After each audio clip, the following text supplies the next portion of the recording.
Você escolheu a Inglaterra e no desafio Literatura por País, eu, o Guto e a Tati vamos ler cada um dois autores, dois livros ingleses e contar para vocês como foi a experiência. Para o meu primeiro livro em inglês, O Estranho Caso do Cachorro Morto, de Mark Haddon.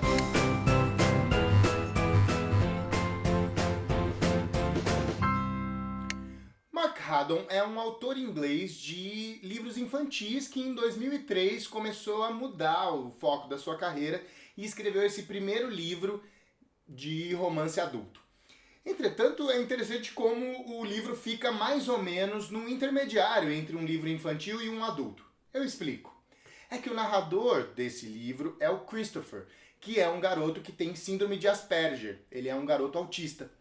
E como ele é um garoto autista, todas as frases, e ele está narrando a história, todas as frases, elas são curtas, elas têm períodos mais curtos, elas não usam muito imagens, metáforas e etc., porque essas são coisas com as quais ele tem muita dificuldade. E tudo começa mais ou menos assim. Eram 7 minutos após a meia-noite e o cachorro estava deitado na grama. Mas ele não estava dormindo. O cachorro estava morto. E é esse o mote do Estranho Caso do Cachorro Morto, que começa então como uma novela de mistério. O Christopher estuda numa escola para crianças especiais e a terapeuta professora dele, a Chavon, sugere que, como ele ficou muito transtornado por ver o cachorro da vizinha dele morto, ele comece a escrever sobre isso.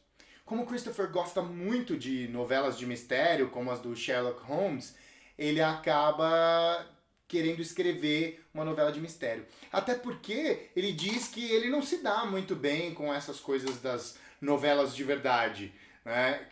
Nelas, você tem coisas escritas como mais ou menos assim: sou veiado de ferro, de prata e de riscas feitas de nada mais do que lama. Não posso contrair o meu punho com firmeza para segurar a mão daqueles cujo aperto não depende do estímulo. O Christopher, e eu também, não conseguem entender muito bem esse tipo de imagem poética demais e exagerada demais nas metáforas e etc. E por isso mesmo ele diz que talvez esse não seja o caminho que esse livro vai tomar. É bastante interessante o quanto ele interage com o leitor, sempre contando um pouco: olha, eu vejo o mundo dessa forma. E talvez isso sirva para colocar o autor também num lugar junto com a Agatha Christie, o Edgar Allan Poe, o próprio Conan Doyle do Sherlock Holmes, que escrevem um tipo de literatura que por muitas pessoas é considerada como uma literatura intermediária mesmo, não é exatamente alta literatura, mas não deixa de ser algo que as pessoas admiram e que tem grande apreço. Então é interessante como, de alguma maneira, o próprio narrador acaba por posicionar aí o autor num certo local aí, né, dentre os autores da literatura inglesa e mundial. O Christopher sai, então, em busca de respostas para esse mistério. Quem teria matado Wellington, o cachorro da sua vizinha? Por que alguém mataria um cachorro com um garfo espetado nele? Isso não faz muito sentido. E desde o início, esse conflito que ele tem com tentar descobrir esse mistério vai se intercalando com as dificuldades que ele tem de lidar com as outras pessoas. Logo que ele encontra o cachorro morto, ele abraça o cachorro porque ele gostava muito e etc. E aí um policial se aproxima dele e começa a tentar interagir, conversar com ele, e ele não consegue conversar muito bem com o policial e o policial toca nele. Quando as pessoas tocam no Christopher, ele fica extremamente angustiado e ele fica agressivo. E aí ele bate no policial. Então, toda a questão do autismo dele está muito presente e é ele contando como ele se sente. Quando é que ele se sente autorizado a ter um dia bom, que é quando passa um número X de carros de uma certa cor. Quando que ele acha que o dia vai ser ruim porque o número Y de carro de outra cor apareceu na vida dele. E todas essas coisas vão compondo a trama de alguma maneira bastante interessante. A própria numeração dos capítulos é diferenciada, ele conta em números primos, porque ele é bem ligado nessa coisa de matemática e ele é muito bom com essas coisas. Ele vai fazer um exame que na Inglaterra somente as pessoas muito inteligentes conseguem fazer. Ele é uma espécie de Enem avançado, assim, mas que você faz por matéria, você não precisa fazer de todas. E aí ele vai fazer o de matemática, isso tem um papel importante também na trama. e é muito legal como isso vai se desenvolvendo. O ritmo da narratividade é cortado e entrelaçado pela forma como o Christopher tem de ver o mundo e de narrar o mundo. E isso às vezes pode causar um certo estranhamento.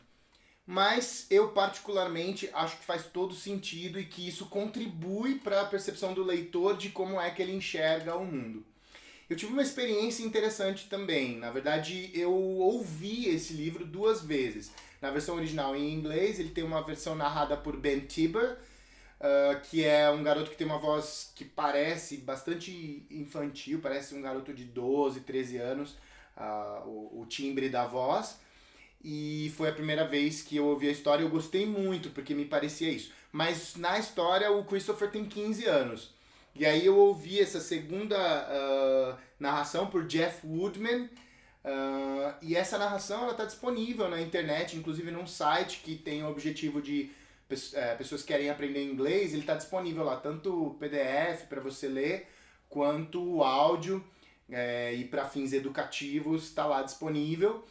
E gostei bastante dessa narração também. Eu acho que esse fato de você conseguir ouvir como que o pensamento está acontecendo contribui. Então eu não sei exatamente como seria se eu tivesse apenas lido. Isso é uma coisa que eu não sei dizer.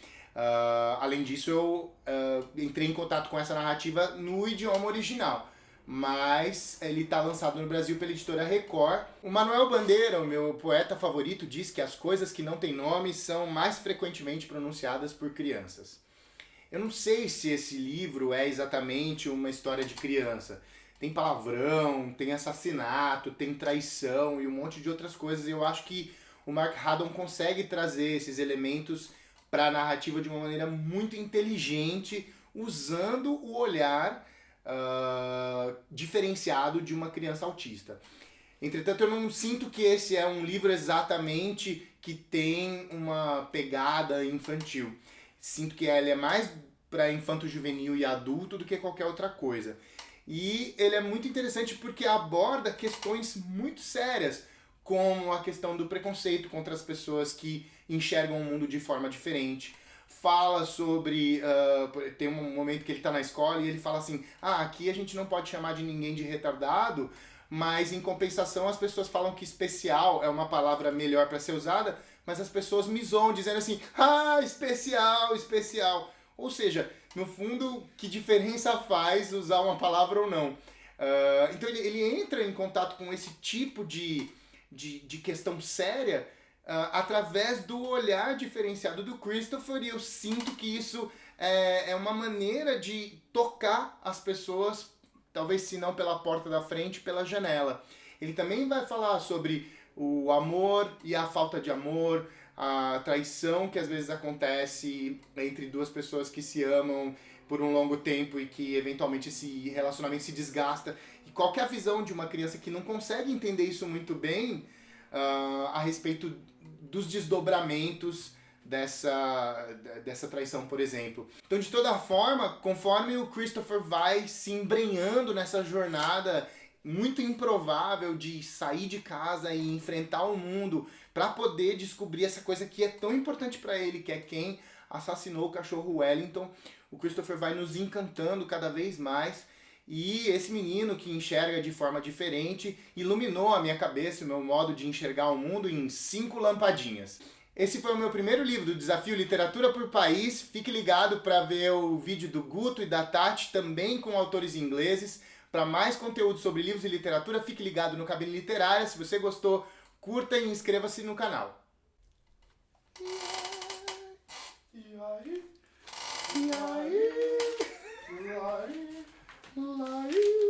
Eu posso amarrar. Você vai se amarrar.